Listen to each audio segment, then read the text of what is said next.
nung anong kuwan ba, nako ang unang combat deployment para sa'kin kaya ang kuwan Marawi. Noong 2017, bata pa akong platoon leader nun.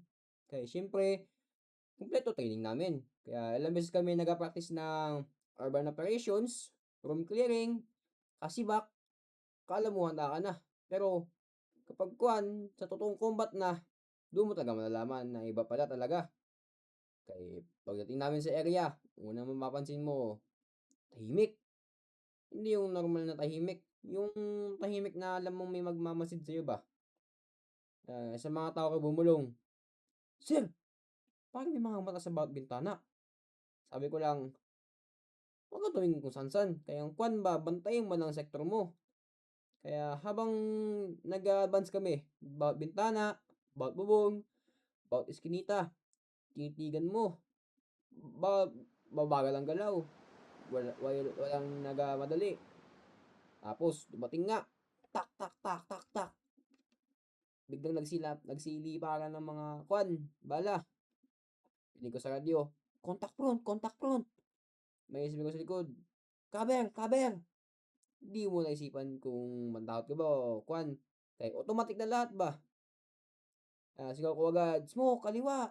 Huwag kayong magkahiwalay." Habang nakadapa kami, isa kong binili ng mga tao ko. 1, 2, 3, 4. Okay. So, pagkarinig kong kumpleto ang tao mo, malaking ginhawa agad na yun. Kaya pagkatapos namin maayos ng pwesto, sabi ko sa RTO ko, kay sabi mo sa higher command, kay i-contact tayo. Hindi tayo usad hanggat hindi malinaw ang sitwasyon. Sumagot ng higher, "Copy, hold your position, support is on standby." Kaya doon ko rin nakita kung gaano kahalaga ang tiwala sa platoon mo. Hindi mo kailangan magsigawan. Isang tingin lang, alam nila ang gagawin. Kaya habang naghihintay kami, may isa sa mga operators ko ay ang kwan ba, napangiti pa. "Sir, iba pala talaga kapag totoong bala, no?" Natawa na lang ako kahit kinakabahan din eh. Kaya ang kwan sabi ko, "Welcome to combat." Kaya sa urban combat ba, hindi mabilis ang laban. Minsan, isang buong araw kayo magkalaban kaya para lang magkusad sa isang building ba. Kaya minsan, ilang metro lang ang movement nyo. Pero ilang oras ang labanan. Kaya bago kami pumasok sa isang gusali, lagi kong sinasabi, "Huwag magdali ah. Clear every corner. Walang hero-hero dito. Uwi dapat lahat ah."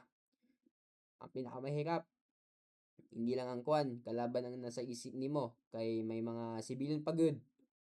Kaya bawat desisyon, kailangan dapat tama. Minsan, may lumalabas pang matandang babae mula sa isang bahay. Kaya, ang kwan, dun mo marirealize ang mga hindi lang laban ang ginagawa nyo. May mga taong umaasarin sa inyo ba? Kaya pagkatapos ng operasyon, saka mo lang makaramdaman ng pagod. Kaya pagpupo namin sa gilid ng kalsada, may nagsasabi, "Sir, ngayon ko lang naramdaman na nanginginig pala kamay ko." Sabi ko lang, normal lang yan. Ang importante, nandito pa tayong lahat. Kaya marami akong natutunan sa Marawi. Hindi lang tungkol sa tactics o kaya shooting. Natutunan kong ang ano talaga ibig sabihin ng leadership.